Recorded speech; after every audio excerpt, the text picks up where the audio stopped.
Okay, so we have done the rule of subtraction of integers today, the arithmetic process of subtraction. तो इसमें क्या करते हैं, जब भी आपके पास subtraction of integers, पहले याद रखिए आप कर क्या रहे हो, subtraction कर रहे हो, किसकी कर रहे हो, integers की कर रहे हो. तो जो subtraction जब भी आएगी तो आपको मन में एक बात ले आनी है, change rule, ये याद रखना है. चेंज रूल में क्या होगा, एक तो साइन बदलेगा आपका और दूसरा आपका एक इंटीजर भी इन्वर्स होगा.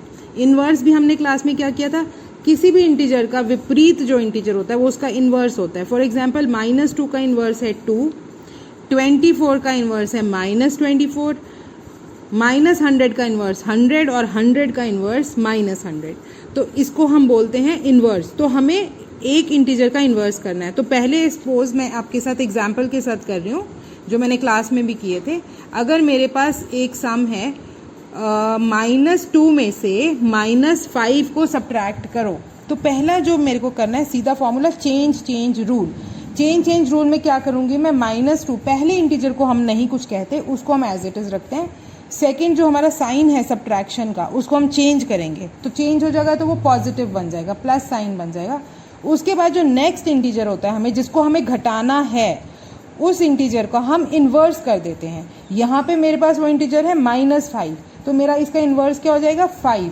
तो अब आप देखेंगे कि अब जो मेरा सवाल बन के आया वो आया, पहला तो मैंने एज इट इज़ रखा -2, साइन मेरा चेंज हो गया सब्ट्रैक्शन से एडिशन में, -2 + 5, क्योंकि -5 था उसका इन्वर्स हो गया 5.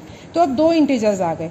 तो सब्ट्रैक्शन का कोई रूल नहीं होता, रूल सिर्फ एडिशन के रूल हैं. हम सिर्फ ये चेंज रूल एक एक्स्ट्रा चीज़ है, चेंज रूल, इसको यूज़ करके हम सब्ट्रैक्शन के सम को एडिशन के सम में कन्वर्ट कर लेते हैं. और आपको रटने कौन से हैं, एडिशन के ही आपको पॉइंट्स जो रटने हैं. तो यहाँ पे अब हमारे पास 2 इंटीजर आए हैं अलग अलग साइन के, -2 एंड +5, तो दोनों अलग हो गए ना. अब क्या करेंगे, हमारा क्या था कि बड़े में से छोटे को सब्ट्रैक्ट करना है. 5 में से 2 को सब्ट्रैक्ट किया आपने, आपका आंसर आया 3, लेकिन क्योंकि साइन कौन सा लगेगा, बड़े वाले का, तो यहाँ पे बड़ा इंटीजर है आपका 5, तो आपका आंसर आएगा +3. अब मैं इसको आपको करके देख लेती हूँ. अगर मैं आपको एक और सिचुएशन ले लेते हैं, यही नंबर्स हैं, मेरे पास नंबर है 2 एंड दूसरा नंबर है मेरे पास -5, तो 2 में से -5 को सब्ट्रैक्ट करना है आपको. अब क्या करना है आपको, सेम फॉर्मूला, क्या सब्ट्रैक्शन का सम आया, तो पहला काम क्या करना है, चेंज रूल. उसमें पहले इंटीजर को छोड़ देंगे, 2 को एज इट इज़ हमने रख दिया, माइनस का साइन हमने चेंज कर दिया सब्ट्रैक्शन का एडिशन में, फर्स्ट चेंज कर दी हमने, दूसरी चेंज करी हमने, -5 को प्लस बदल दिया. तो अब हमारे पास सम क्या बन के आ रहा है, 2 एज इट इज़ 2 है, वो पॉजिटिव नंबर था, साइन हमारा प्लस का हो गया, सेकंड इंटीजर हमारा नेगेटिव था उसको भी प्लस कर दिया. तो दोनों इंटीजर्स कौन से आ गए, 2 और 5 प्लस के आ गए. एडिशन का क्या रूल है, जब दोनों इंटीजर सेम साइन के होंगे तो हम उनको क्या करेंगे, हम उनको ऐड करेंगे. तो यहाँ पे हम सिंपल ऐड करेंगे, 2 + 5 7.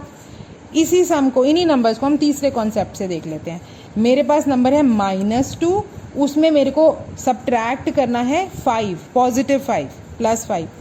अब क्या है, सब्ट्रैक्ट का सम है, तो फिर से घंटी बजाओ, चेंज रूल.